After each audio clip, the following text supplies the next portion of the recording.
Hello everyone, this is Anuprati Devnath, a trainee under Lexis & Company for the month of June. So as you have already watched the title below that what this video is all gonna be about, so let's get started. So as we know that Civil Procedure Code talks about the civil proceedings. So according to section 2 of the Civil Procedure Code, it gives the very much definitions of the civil process. The main objective of Civil Procedure Code as per the preamble was to comprehend and amend the laws that needs to be done for civil proceedings in the civil jurisdiction. It was passed in the year 1908 and it definitely means a systematic collection of statutes, body of laws, so arranged as to avoid inconsistency and overlapping. Now let's get into the different definitions of CPC. So according to section 2 subsection 2, decree means a formal expression of an adjudication which so far as regards the court expressing it conclusively determines the right of the parties with regard to all or any of the matters in controversy in the suit and may be either preliminary or final. It shall be deemed to include the rejection of a plaint and determination of any question within section 144, but shall not include number 1 any adjudication from which an appeal lies an appeal as an appeal for an order from an order, or number B any order of dismissal for default. So therefore a decree is basically a preliminary function when further proceedings had to be taken before a suit but can be completely disposed of. In simple words, decree is the speaking part of the judgment. So decree is of two types, preliminary and final decree. The very few essentials of a decree are: number 1, there must be formal expression of an adjudication. 2, the adjudication must have been given in a suit before the court. 3, the adjudication must be determined the right of the parties with regard to all or any of the matters in controversy in the suit. 4, such adjudication must be conclusive. Number 2, decree holder. So section 2 subsection 3 of the Civil Procedure Code defines decree holder as a means and any person in which favor a decree has been passed or any order capable of execution has been made. So as you can see from the general explanation, we got to know that a decree holder need not to be a plaintiff. So a person who is not a party in the suit but an order has been passed against him is also in the favor of a decree holder. So in the case of Satwati versus Rajendra Singh, and it was stated that a 3-judge bench of the Supreme Court stated that a decree holder must enjoy the decree or the fruit of the decree obtained by them in any expeditious manner. Number 3, judge. So Civil Procedure Code defines under section 2 subsection 8 a judge as a presiding officer of a civil court. So according to the Civil Procedure Code, a judge has been defined but never a court has been defined. So a court is a place where a tribunal of a civil or criminal cases are regulated. It is a place where justice is judicially administered. So number 4, judgment. According to section 2 subsection 9 of the Civil Procedure Code, a judgment is a statement given by the judge on the ground of a decree or an order. So basically a judgment is a statement of the judge based on a decree or an order. An analysis of the whole ground of a decree when turned in a statement is called a judgment. Every judgment other than the court of the small causes should contain the following. Number 1, a concise statement of the case. Number 2, the points for determination. Number 3, the decision thereon. Number 4, the reason for such decision. Number 5, judgment debater. So according to section 2, subsection 10 of the Civil Procedure Code, a judgment debater means any person against whom a decree has been passed or an order capable of execution has been made. A party against whom an unsatisfied decision or order has been awarded, so he should obtain or satisfy the court with its decision.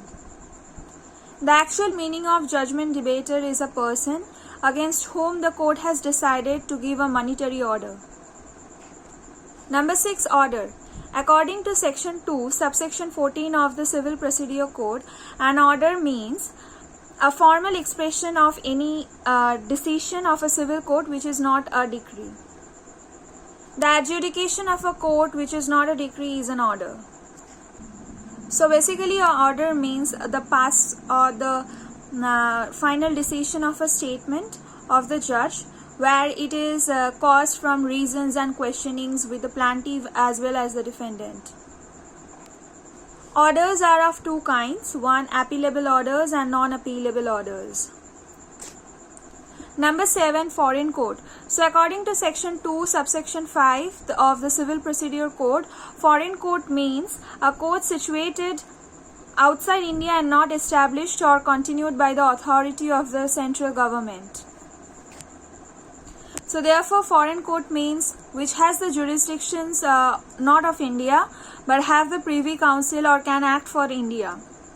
In the case of Lalji Raja versus Firm Hansraj Nathuram, it was seen that Bakura court was not a foreign court. So what are the essentials of a foreign court? 1, it needs to be in the foreign country. Number 2, no Indian central government can put their actions. Other than that, it needs to be established or acted by the Privy Council. So the courts in England, Pakistan, Scotland, Burma, and those of the Privy Councils are foreign courts. Number 8, foreign judgment. So according to the Civil Procedure Code, foreign judgment comes under section 2, subsection 6, which means the judgment of a foreign court. Now basically the foreign court, it means any judgment or any normal judgment that has been put upon action by the foreign courts by going through the process of questioning and reasoning the plaintiff and the defendant. So a judgment on the foreign court is binding on all the parties. Number 9, legal representative. So according to section 2, subsection 11 of CPC, legal representative means a person who in law represents the estate of a deceased person and includes any person who intermeddles with the estate of the deceased and where a party sues or is sued in a representative character, the person on whom the estate devolves on the death of the party, so suing or sued. So this means that the general explanation of legal representative is when a person dies in the middle of the proceeding, the lawyer needs to proceed with the actions or the exact amount of the work needs to be completed. So a legal representative is none other than the lawyers and the advocates who act as the legal representative of their actions or legal proceedings. So in the case of United India Insurance Company Limited versus Shamrao Meter and others, it was stated that any person related to the deceased can be a legal representative. Number 10, mensi profit.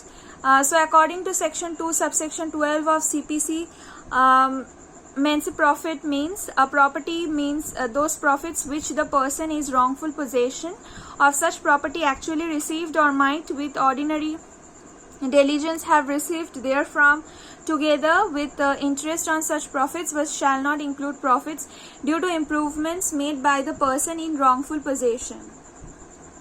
So therefore, mensi profits general explanation gives that relates to the damages or compensation that is recovered or recoverable from a person who has been in wrongful possession of the property owned by someone else.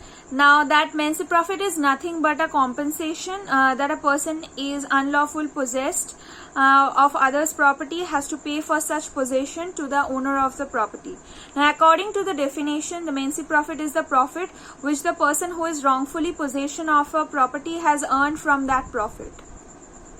So in the case of Firia Lal alias Firia Lal versus Jia Rani, the Honorable Delhi High Court stated, when damages are claimed in respect of wrongful possession of the immovable property on the basis of the loss caused by the wrongful possession of the trespasser to the person entitled to the possession of the immovable property, these damages are called as men's profit. Now number 11 talks about public officer. It is the most lengthiest definition as because it has different categories talking about different officers or that categories of who can be a public officer. But according to section 2 of subsection 17 of CPC, the definitions goes hereby as 1. A public officer means a person falling under the following descriptions. 1. Every judge. 2. Every member of an all India service.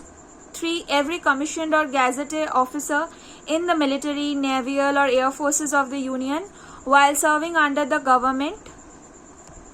4. Every officer of a court of justice whose duty it is as such officer to investigate or report on any matter of law or fact, or to make anticipate or keep any document, or to take charge or dispose of any property, or to execute any judicial process, or to administer any oath, or to interpret or to preserve order in the court, and every person specifically authorized by a court of justice to perform any of such duties.